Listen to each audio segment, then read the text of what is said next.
Hai murid-murid semua, Assalamualaikum.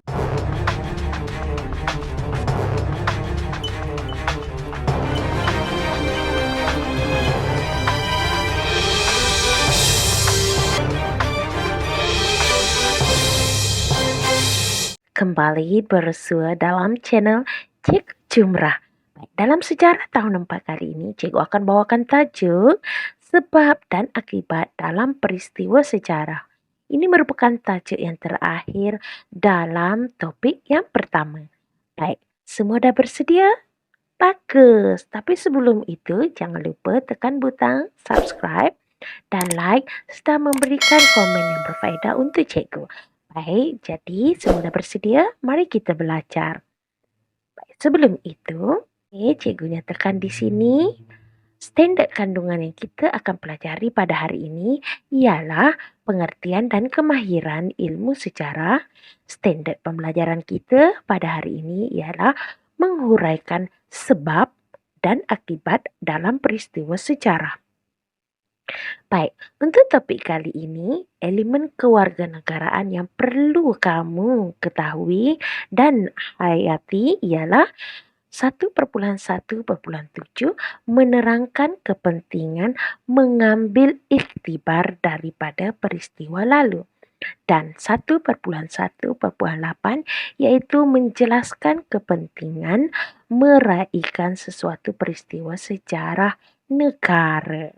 Okay, baik, jadi kita lihat yang pertama. Okay, setiap peristiwa sejarah yang berlaku mempunyai sebab dan akibatnya. Semua murid-murid faham kan? Semua peristiwa yang berlaku merupakan sejarah, yang telah berlaku merupakan sejarah, mesti mempunyai sebab dan akibat dia. Okay? Jadi, kajian tentang sebab dan akibat memudahkan pemahaman kita terhadap peristiwa sejarah yang berlaku. Jadi, kajian ini menyatakan sebab dan juga akibat akan memudahkan pemahaman kita tentang peristiwa sejarah yang telah berlaku. Contohnya, cikgu berikan contoh pada Hari Anugerah Kecemerlangan Akademik. Okay, hal ini kamu akan dapat lihat. Okay, pada hari tersebut, okay, sekolah akan mengadakan Hari Anugerah Kecemerlangan Akademik. Di sekolah kamu mesti ada kan? Ya, sebabnya kerana untuk menghargai murid yang cemerlang dalam bidang akademik. Jadi, akibatnya murid akan belajar dengan tekun. Faham tak perkaitan sebab dan akibat di sini? Okey? Jadi, cikgu berikan contoh yang berlaku yang melibatkan sejarah. Baik. Kemerdekaan Persekutuan Tanah Melayu pada tahun 1957. Peristiwa untuk mendapatkan kemerdekaan bagi negara kita merupakan sebab dan akibat. Mempunyai sebab dan akibat. Okay?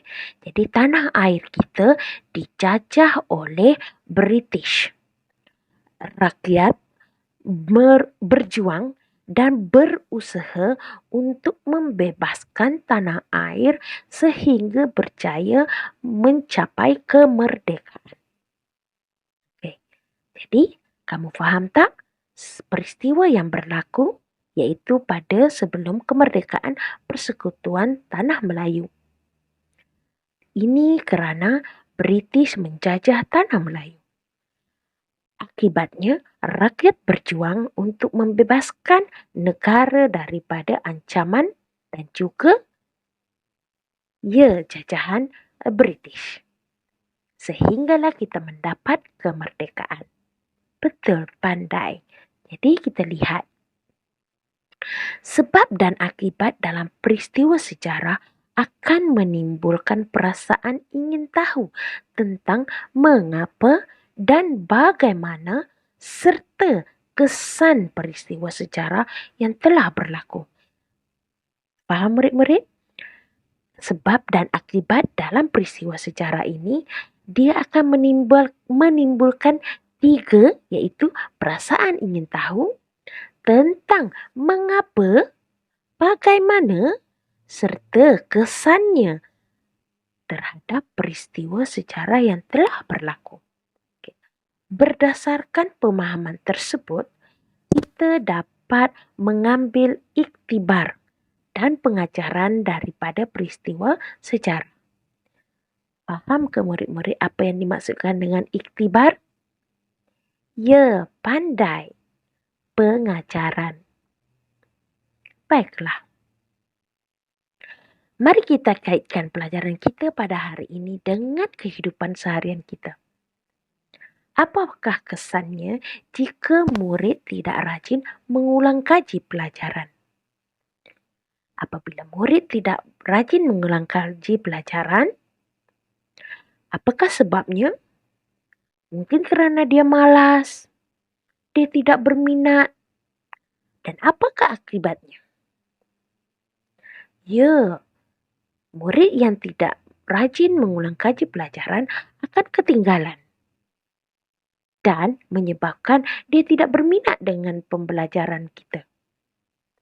Baik, jadi sebagai aktiviti kamu, lengkapkan rajah tentang sebab dan akibat sesuatu peristiwa yang berlaku pada diri dan keluarga Anda. Kamu boleh rujuk contoh seperti di bawah. Kamu nyatakan apakah peristiwa yang berlaku kepada diri dan keluarga kamu. Kemudian nyatakan sebabnya dan juga nyatakan akibatnya. Okey? Dan kamu boleh tulis dalam buku tulis kamu.